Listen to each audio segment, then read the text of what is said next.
اعوذ باللہ من الشیطان الرجیم بسم اللہ الرحمن الرحیم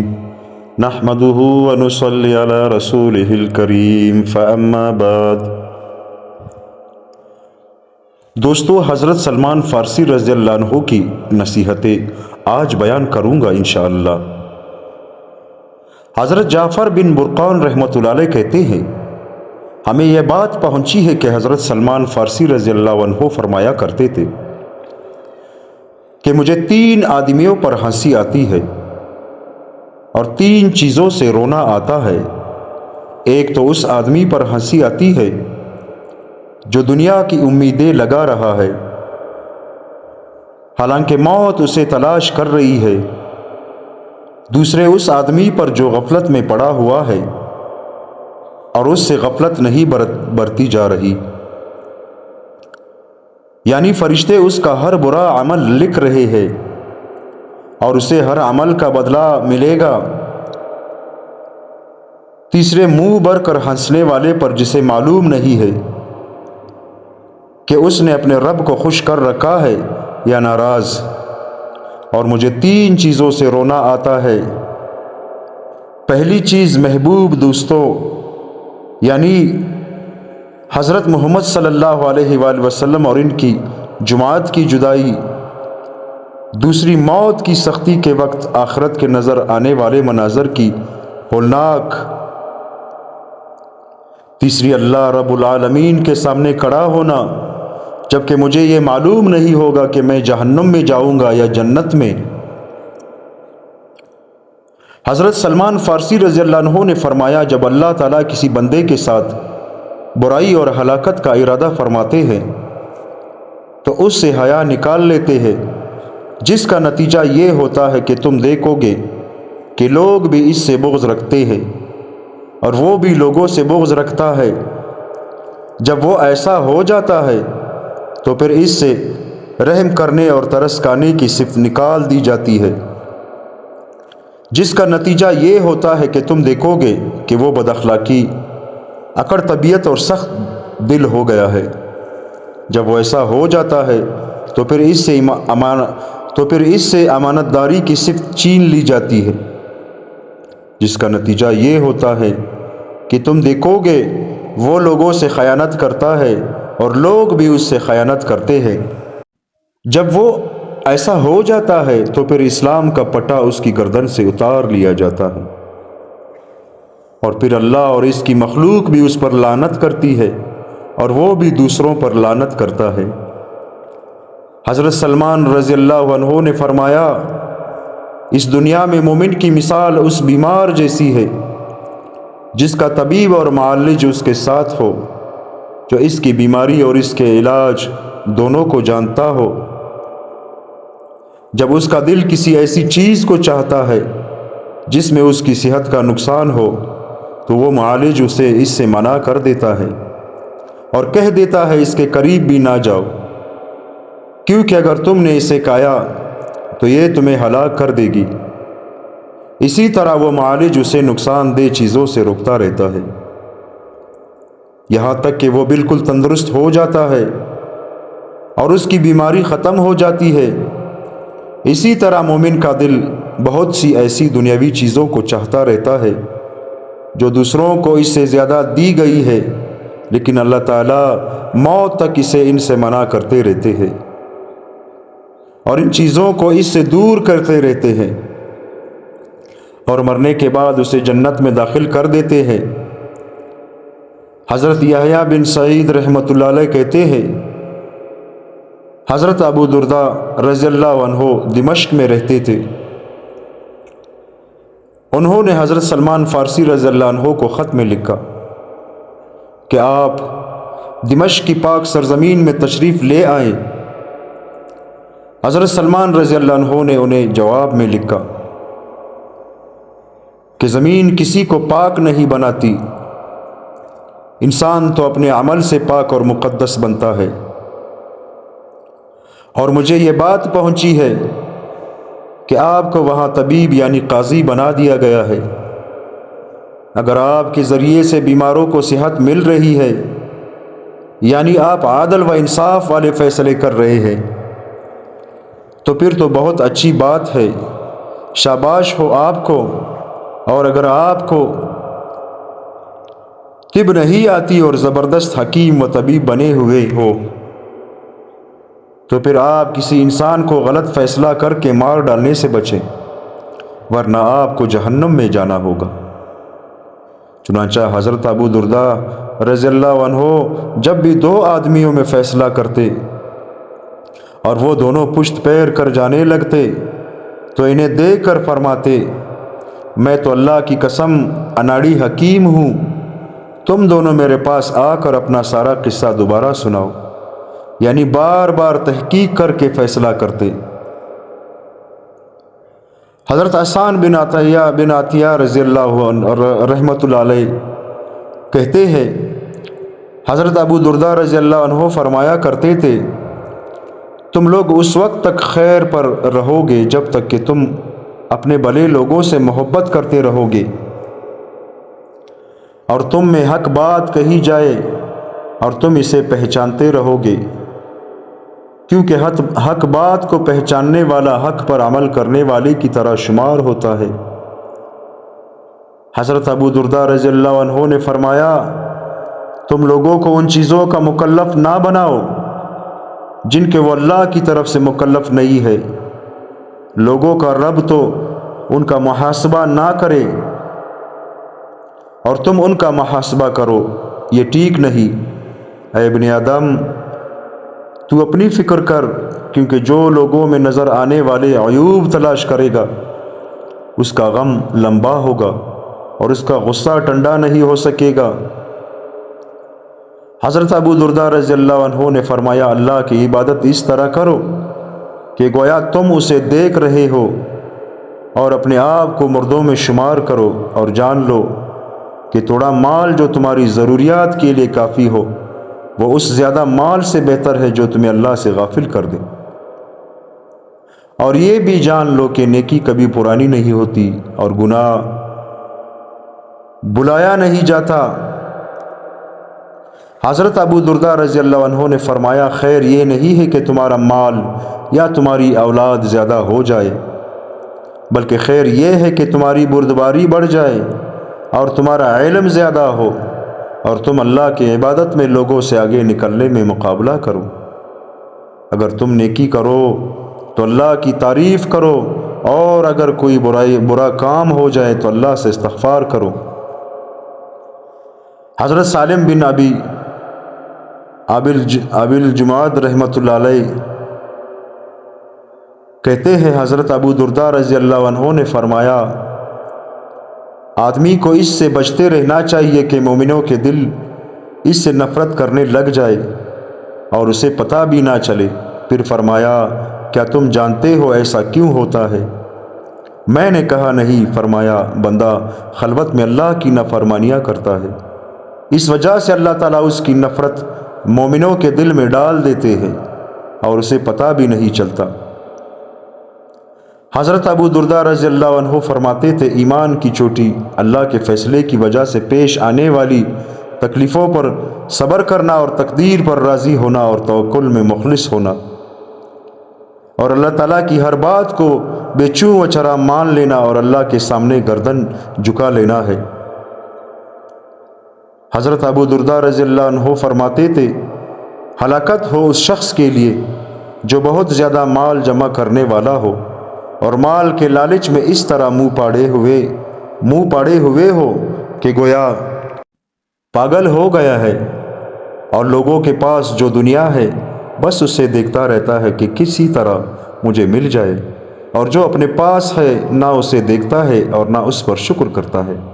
اگر اس کے بس میں ہو تو رات کو بھی دن سے ملا دے، یعنی دن کو تو کماتا ہے، اس کا بس چلے تو وہ رات کو بھی کمایا کرے۔ اس کے لیے ہلاکت ہو، اس کا حساب بھی سخت ہوگا اور اس پر عذاب بھی سخت ہوگا۔ حضرت ابو درداء رضی اللہ عنہ فرماتے تھے، اے دمشق والو، کیا تمہیں شرم نہیں آتی؟ اتنا مال جمع کر رہے ہو جسے تم کھا نہیں سکتے، اور اتنے گھر بنا رہے ہو جن میں تم رہ نہیں سکتے، اور اتنی بڑی امیدیں لگا رہے ہو جن تک تم پہنچ نہیں سکتے، اور تم سے پہلے قوموں کی قومیں مال جمع کر کے محفوظ کر لیتی تھی، اور انہوں نے بڑی لمبی امیدیں لگا رکھی تھی اور بڑی مضبوط عمارتیں بنائی تھی، لیکن اب وہ سب ہلاک ہو چکی ہے، اور ان کی امیدیں دھوکہ ثابت ہوئی، اور ان کے گھر قبر بن چکے ہیں۔ یہ قوم عاد ہے جن کے مال اور اولاد سے عدن سے عمان تک کا سارا علاقہ بھرا ہوا تھا، لیکن اب مجھ سے عاد کا سارا ترکہ دو درہم میں خریدنے کے لیے کون تیار ہے؟ حضرت عون بن عبداللہ رحمۃ اللہ علیہ کہتے ہیں، جب حضرت ابو درداء رضی اللہ عنہ نے دیکھا کہ مسلمانوں نے غوطہ میں نئی عمارتیں بنا لی ہے اور نئے نئے باغات لگا لیے ہیں، تو ان کی مسجد میں کھڑے ہو کر بلند آواز سے اعلان فرمایا، اے دمشق والو! تو تمام دمشق والے ان کے پاس جمع ہو گئے۔ انہوں نے اللہ کی حمد و ثنا بیان کی، پھر فرمایا، کیا تمہیں شرم نہیں آتی؟ پھر پچھلی حدیث جیسا مضمون ذکر کیا۔ حضرت صفوان بن عمر رحمۃ اللہ علیہ کہتے ہیں، حضرت ابو درداء رضی اللہ عنہ فرمایا کرتے تھے، اے مال والو! اپنے مال کو صدقہ وغیرہ میں خرچ کر کے اپنی کالوں کے لیے آخرت کی ٹھنڈک کا انتظام کر لو۔ صدقہ وغیرہ کرنے سے تم لوگ جہنم کی گرمی سے بچ جاؤ گے۔ مبادا کہ تمہاری موت کا وقت قریب آ جائے اور تمہارے مال میں ہم اور تم برابر ہو جائے۔ تم اپنے مال کو دیکھ رہے ہو اور ہم بھی تمہارے ساتھ اسے دیکھ رہے ہیں۔ اس وقت تم اپنے مال کو صرف دیکھ سکو گے، خرچ نہیں کر سکو گے۔ حضرت ابو درداء نے فرمایا، مجھے تم پر اس بات کا ڈر ہے کہ تم چھپی ہوئی خواہش کی وجہ سے نعمت استعمال کرو گے، تو وہ نعمت تمہیں غفلت میں ڈال دے گی، اور یہ اس وقت ہوگا جب تم کھانا پیٹ بھر کر کھاؤ گے لیکن علم سے بھوکے رہو گے، اسے کچھ بھی حاصل نہیں کرو گے۔ یہ بھی فرمایا، تم میں سب سے بہتر وہ ہے جو اپنے ساتھی سے یہ کہے، آؤ مرنے سے پہلے ہم روزہ رکھ لیں، اور تم میں سب سے برا وہ ہے جو اپنے ساتھی سے یہ کہے، آؤ مرنے سے پہلے ہم کھا پی لیں اور کھیل تماشا کر لیں۔ ایک دفعہ حضرت ابو درداء رضی اللہ تعالیٰ عنہ کا چند لوگوں پر گزر ہوا جو مکان بنا رہے تھے،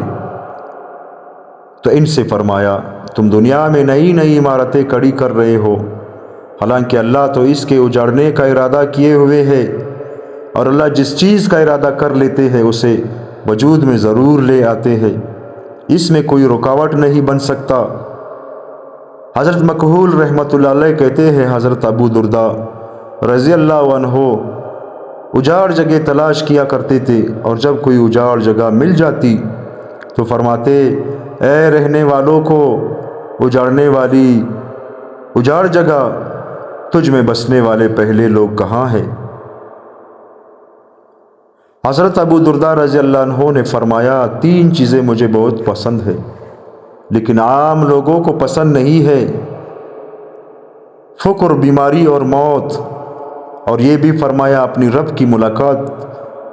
کے شوق کی وجہ سے مجھے موت سے محبت ہے، اور اپنے رب کے سامنے عاجزی ظاہر کرنے کی وجہ سے مجھے فقر سے محبت ہے، اور گناہوں کے لیے کفارہ ہونے کی وجہ سے مجھے بیماری سے محبت ہے۔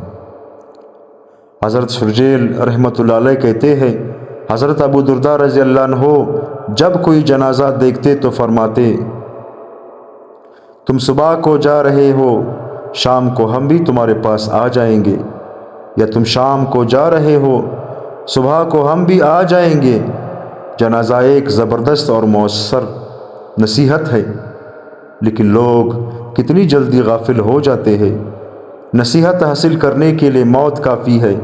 ایک ایک کر کے لوگ جا رہے ہیں، اور آخر میں ایسے لوگ رہتے جا رہے ہیں جنہیں کچھ سمجھ نہیں ہے، جنازہ دیکھ کر پھر اپنے دنیاوی کاموں میں لگے رہتے۔ حضرت عون بن عبداللہ رحمۃ اللہ علیہ کہتے ہیں، حضرت ابو درداء رضی اللہ عنہ نے فرمایا، جو دوسروں کے حالات معلوم کرے گا اسے اپنی پسند کے حالات نظر نہیں آئیں گے، کیونکہ خیر والے آدمی کم ہوا کرتے ہیں، اور جو پیش آنے والے دردناک حالات کے لیے صبر تیار نہیں کرتے وہ آخر کار بے بس و عاجز ہو جائے گا۔ اگر تم لوگوں کو برا بھلا کہو گے تو لوگ بھی تمہیں برا بھلا کہیں گے، اگر تم انہیں کہنا چھوڑ دو گے تو وہ تمہیں نہیں چھوڑیں گے۔ حضرت عون نے پوچھا تو اس صورت میں آپ میرے لیے کیا فرماتے ہیں؟ فرمایا لوگ تمہیں برا بھلا کہے تو تم ان سے بدلہ آج نہ لو، بلکہ یہ ان کے ذمے ادار رہنے دو، اور جس دن تمہیں اس بدلے کی شدید ضرورت ہوگی اس دن ان سے اس کا بدلہ لے لینا، یعنی قیامت کے دن۔ حضرت ابو درداء رضی اللہ عنہ نے فرمایا جو موت کو کثرت سے یاد کرے گا اس کا اطرانا اور حسد دونوں ختم ہو جائیں گے۔ حضرت ابو درداء رضی اللہ عنہ نے فرمایا کیا بات ہے، میں دیکھ رہا ہوں کہ جس روزی کی اللہ نے ذمہ داری لے رکھی ہے اس کے لیے تو تم بہت فکر اور کوشش کرتے ہو، اور اللہ نے جو عمل تمہارے ذمے لگائے ہیں انہیں تم ضائع کر رہے ہو۔ جانوروں کا علاج کرنے والا گوڑوں کو جتنا جانتا ہے میں اس سے زیادہ تمہارے بڑوں کو جانتا ہوں۔ یہ وہ لوگ ہیں جو نماز وقت گزرنے کے بعد پڑھتے ہیں اور قرآن سنتے تو ہے لیکن دل سے نہیں، اور غلاموں کو آزاد تو کر دیتے ہیں لیکن وہ پھر بھی آزاد نہیں ہوتے، ان سے غلاموں کی طرح خدمت لیتے رہتے ہیں۔ حضرت ابو درداء رضی اللہ عنہ نے فرمایا زندگی بھر خیر کو تلاش کرتے رہو اور اللہ کی رحمت کے جھونکوں کے سامنے خود کو لاتے رہو، کیونکہ اللہ کی رحمت کے جھونکے چلتے رہتے ہیں جنہیں اللہ اپنے جن بندوں پر چاہتے ہیں بیچ دیتے ہیں، اور اللہ سے یہ سوال کرو کہ وہ تمہارے عیبوں پر پردہ ڈالے اور تمہاری خوف کی جگہوں کو امن والا بنائے۔ حضرت عبد الرحمن بن جبیر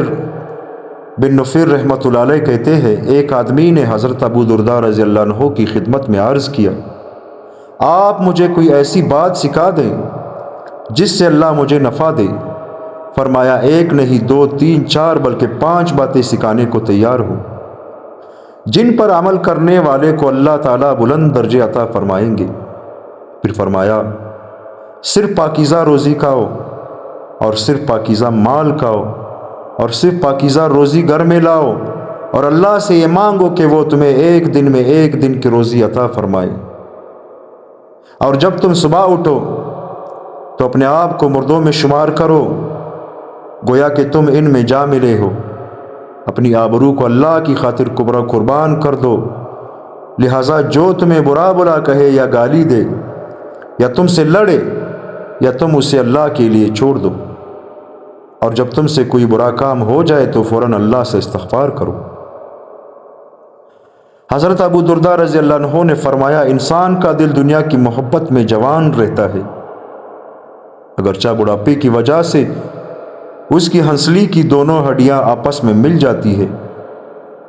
لیکن جن کے دلوں کو اللہ نے تقوی کے لیے آزما لیا ہے ان کے دل دنیا کی محبت میں جوان نہیں رہتے، اور ایسے کامل متقی لوگ بہت کم ہوتے ہیں۔ حضرت ابو درداء رضی اللہ عنہ نے فرمایا 3 کام ایسے ہیں جن کو کرنے سے ابن آدم کے سارے کام قابو میں آ جائیں گے۔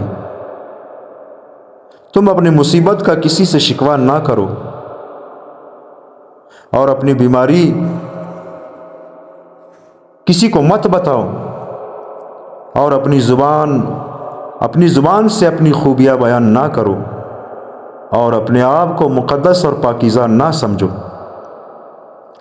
حضرت ابو درداء رضی اللہ عنہ نے فرمایا مظلوم کی اور یتیم کی بددعا سے بچو، کیونکہ ان دونوں کی بددعا رات کو اللہ کی طرف چلتی ہے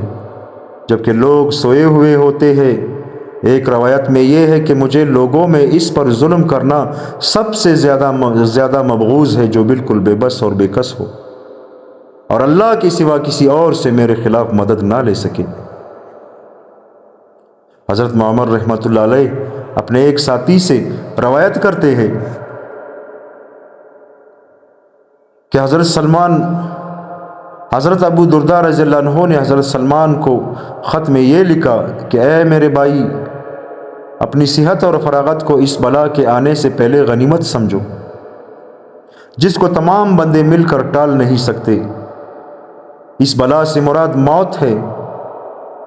اور مصیبت زدہ کی دعا کو غنیمت سمجھو۔ اور اے میرے بھائی، مسجد تمہارا گھر ہونا چاہیے، یعنی مسجد میں زیادہ وقت اعمال میں گزرے، کیونکہ میں نے حضور صلی اللہ علیہ وآلہ وسلم کو یہ فرماتے ہوئے سنا کہ مسجد ہر متقی کا گھر ہے، اور مسجد جن لوگوں کا گھر ہوگی ان کے لیے اللہ نے یہ ذمہ داری لے رکھی ہے کہ انہیں خوشی اور راحت نصیب ہوگی، اور وہ پل صراط کو پار کر کے اللہ کی رضامندی حاصل کریں گے۔ اور اے میرے بھائی، یتیم پر رحم کرو، اسے اپنے قریب کرو اور اسے اپنے کانے میں سے کھلاؤ، کیونکہ ایک مرتبہ ایک آدمی نے حضور صلی اللہ علیہ وآلہ وسلم کی خدمت میں حاضر ہو کر اپنے دل کی سختی کی شکایت کی، تو حضور صلی اللہ علیہ وآلہ وسلم نے فرمایا، کیا تم چاہتے ہو کہ تمہارا دل نرم ہو جائے؟ اس نے کہا، جی ہاں۔ حضور صلی اللہ علیہ وآلہ وسلم نے فرمایا، یتیم کو اپنے سے قریب کرو، اس کے سر پر ہاتھ پھیرو اور اسے اپنے کانے میں سے کھلاؤ، اس سے تمہارا دل نرم ہو جائے گا اور تمہاری ہر ضرورت پوری ہوگی۔ اور اے میرے بھائی، اتنا جمع نہ کرو جس کا تم شکر ادا نہ کر سکو، کیونکہ میں نے حضور صلی اللہ علیہ وآلہ وسلم کو فرماتے ہوئے سنا کہ وہ دنیا والا انسان جس نے اس دنیا کے خرچ کرنے میں اللہ کی اطاعت کی تھی، اسے قیامت کے دن اس حال میں لایا جائے گا کہ وہ آگے آگے ہوگا اور اس کا مال پیچھے ہوگا۔ وہ جب بھی پل صراط پر لڑکھڑائے گا تو اس کا مال اسے کہے گا، تم بے فکر ہو کر چلتے رہو، تم جہنم میں نہیں گر سکتے، کیونکہ مال کا جو حق تمہارے ذمے تھا وہ تم نے ادا کیا تھا۔ پھر حضور صلی اللہ علیہ وآلہ وسلم نے فرمایا، جس آدمی نے اس دنیا کے بارے میں اللہ کی اطاعت نہیں کی تھی، اسے اس حال میں لایا جائے گا کہ اس کا مال اس کے کندھوں کے درمیان ہوگا، اور اس کا مال اسے ٹکر مار کر کہے گا، تیرا ناس ہو، تو نے میرے بارے میں اللہ کے حکم پر عمل نہیں کیا۔ یہ مال اس کے ساتھ بار بار ایسا ہی کرتا رہے گا، یہاں تک کہ وہ ہلاکت کو پکارنے لگے گا۔ اور اے میرے بھائی، مجھے یہ بتایا گیا ہے کہ تم نے ایک خادم خریدا ہے، حالانکہ میں نے حضور صلی اللہ علیہ وآلہ وسلم کو فرماتے ہوئے سنا کہ بندے کا اللہ سے اور اللہ کا بندے سے تعلق اس وقت تک رہتا ہے جب تک کہ اس کی خدمت نہ کی جائے۔ اپنے کام وہ خود کرے، اور جب اس کی خدمت ہونے لگتی ہے تو اس پر حساب واجب ہو جاتا ہے۔ ام درداء نے مجھ سے ایک خادم مانگا، اور میں نے ان دنوں مالدار بھی تھا، لیکن میں نے چونکہ حساب والی حدیث سن رکھی تھی، اس وجہ سے مجھے خادم خریدنا پسند نہ آیا۔ اور اے میرے بھائی، میرے لیے اور تمہارے لیے کون اس بات کی ضمانت دے سکتا ہے کہ ہم قیامت کے دن ایک دوسرے سے مل سکیں گے اور ہمیں حساب کا کوئی ڈر نہ ہوگا؟ اور اے میرے بھائی، حضور صلی اللہ علیہ وآلہ وسلم کے صحابی ہونے کی وجہ سے دھوکے میں مت آ جانا، کیونکہ ہم نے حضور صلی اللہ علیہ وآلہ وسلم کے بعد بہت لمبا عرصہ گزار لیا ہے، اور اللہ ہی خوب جانتا ہے کہ ہم نے حضور صلی اللہ علیہ وآلہ وسلم کے بعد کیا کیا ہے۔ حضرت عبد الرحمن بن محمد محاربی رحمۃ اللہ علیہ کہتے ہیں، مجھے یہ بات پہنچی ہے کہ حضرت ابو درداء رضی اللہ عنہ نے اپنے ایک بھائی کو خط میں یہ لکھا، اما بعد، تمہارے پاس جتنی دنیا ہے وہ تم سے پہلے دوسروں کے پاس تھی، اور تمہارے بعد پھر دوسروں کے پاس چلی جائے گی، اس میں سے تمہاری صرف اتنی ہے جو تم نے اپنے لیے آگے بیچ دی، یعنی اللہ کے نام پر دوسروں پر خرچ کر دی۔ لہٰذا اپنے آپ کو اپنی نیک اولاد پر ترجیح دو، یعنی دوسروں پر خرچ کر جاؤ گے تو تمہارے کام آئے گی، ورنہ تمہارے بعد تمہاری اولاد کو مل جائے گی، کیونکہ تم ایسی ذات کے پاس جاؤ گے جو تمہارا کوئی عذر قبول نہیں کرے گا، اور تم ان لوگوں کے لیے جمع کر رہے ہو جو تمہاری کبھی تعریف نہیں کریں گے، اور تم دو طرح کے آدمیوں کے لیے جمع کر رہے ہو، یا تو وہ تمہارے مال میں اللہ کے حکم پر عمل کرے گا اور تم تو اس مال کو دوسروں پر خرچ کرنے کی سعادت حاصل نہ کر سکے، لیکن یہ سعادت اسے مل جائے گی، یا وہ اس مال میں اللہ کی نافرمانی پر عمل کرے گا، اور چونکہ یہ مال تم نے اس کو جمع کر کے دیا ہے، اس لیے اس کے غلط خرچ کرنے کا ذریعہ بننے کی وجہ سے تم خود بدبخت بن جاؤ گے۔ بہرحال اللہ کی قسم، ان دونوں میں سے کوئی بھی اس بات کا حقدار نہیں ہے کہ تم اس کی وجہ سے اپنے کمر پر بوجھ لا کر اس کی سزا کو کم کرو، لہٰذا تم اسے اپنی ذات پر ترجیح دو، اور جو جا چکے ہیں ان کے لیے اللہ کی رحمت کی امید رکھو، اور جو باقی رہ گئے ہیں ان کے بارے میں اللہ کی عطا پر اعتماد کرو۔ حضرت ابو درداء رضی اللہ عنہ نے حضرت مسلمہ بن مخلد رضی اللہ عنہ کو خط میں یہ لکھا: اما بعد، بندہ جب اللہ کے حکم پر عمل کرتا ہے تو اللہ اس سے محبت کرنے لگتے ہیں، اور جب اللہ اس سے محبت کرنے لگتے ہیں تو اس کی محبت اپنی مخلوق میں ڈال دیتے ہیں، اور جب بندہ اللہ کی نافرمانی والا عمل کرتا ہے تو اللہ اس سے نفرت کرنے لگتا ہے، اور جب اللہ اس سے نفرت کرنے لگتے ہیں تو اس کی نفرت اپنے مخلوق میں ڈال دیتے ہیں۔ حضرت ابو درداء رضی اللہ عنہ نے فرمایا: اسلام صرف بے چو و چرا حکم ماننے کا نام ہے، خیر صرف جماعت میں ہے، اور انسان اللہ اور خلیفہ اور عام مسلمانوں کے ساتھ خیر خواہی کرے۔ دوستو، اللہ تعالی ہم سب کو ان باتوں پر عمل کرنے کی توفیق عطا فرمائے۔ یقین مانیے، جو باتیں صحابہ نے نبی کریم صلی اللہ علیہ وآلہ وسلم کی حدیثیں سن کر اور وہ حدیثیں ہم تک پہنچ چکی ہے، یقین مانیے ان حدیثوں سے ہماری زندگی بہت ہی الگ ہے۔ ہم بہت ہی غلط راستوں پہ جا رہے ہیں، ہماری زندگی کسی بھی حدیث سے نہیں مل رہی۔ تو دوستو، کوشش کریں کہ اپنی زندگی کو اللہ اور اس کے رسول کے بتائے ہوئے طریقوں پر گزارے، کیونکہ موت جب آتی ہے تو وہ دروازے پر دستک نہیں دیتی، بلکہ اچانک آ جاتی ہے، اور خدا نخواستہ اگر ہم کو کلمہ نصیب نہیں ہوا، اور اللہ نہ کرے اگر ایمان کے بغیر ہم اس دنیا سے چلے گئے تو ہمارے لیے بہت ہی بڑی ہلاکت ہوگی۔ دوستو، رمضان المبارک کا آخری عشرہ اپنے اختتام کو پہنچ رہا ہے، پہنچ چکا ہے۔ آج 28واں روزہ ہے، کل 29واں ہوگا۔ پتہ نہیں اگلے سال اس رمضان میں ہم قبر میں ہوں گے یا اس دنیا میں ہوں گے۔ تو اللہ تعالیٰ سے اپنے گناہوں پر معافی ہم مانگے، اللہ سے استغفار کریں، اور مسلمانوں کے لیے دعا کرے کہ یا اللہ، جتنے بھی مسلمان ہیں اللہ تعالیٰ سب کی غیبی مدد فرما اور ہماری گناہوں کو معاف فرما۔ یقین مانیے ہمارے اوپر جو عذاب ہے وہ ہمارے اعمال کی وجہ سے ہے۔ نبی کریم صلی اللہ علیہ وآلہ وسلم نے صحابہ سے فرمایا کہ قیامت جب قریب آئے گی تو ہر گزرنے والا دن جو ہے وہ آنے والے دن سے اچھا ہوگا، اور ہر آنے والا دن جو ہے وہ گزرے ہوئے دن سے برا ہوگا۔ یقین مانیے آج وہی حالات ہے۔ ہم یہ سوچتے ہیں کہ کل کوئی اچھی خبر ملے گی، کوئی اچھا کام ہو جائے گا، لیکن جب کل آ جاتا ہے تو اس سے بھی زیادہ پریشانی آ جاتی ہے۔ یہ کیا وجہ ہے؟ یہ وجہ یہ ہے کہ ہم نے دین سے دوری اختیار کی ہے۔ بس عادتاً ہم نماز تو پڑھ رہے ہیں، لیکن جو اعمال ہمارے نبی کریم صلی اللہ علیہ وآلہ وسلم نے مسجد کے باہر بتائے تھے وہ ہم نہیں کر رہے ہیں۔ دوستو، اللہ تعالی ہم سب کو نیک عمل عطا کرے، اور اللہ تعالی ہم سب کو اپنے دین پر لگا دے۔ اپنے دعاؤں میں فلسطینیوں کو یاد رکھیے گا۔ آج فلسطین بہت ہی بے بس ہے، سارے مسلمان بزدل بن گئے ہیں، کوئی بھی ان کی مدد کے لیے نہیں جا رہا۔ یہی ہماری ہلاکت ہے، یقین مانیے،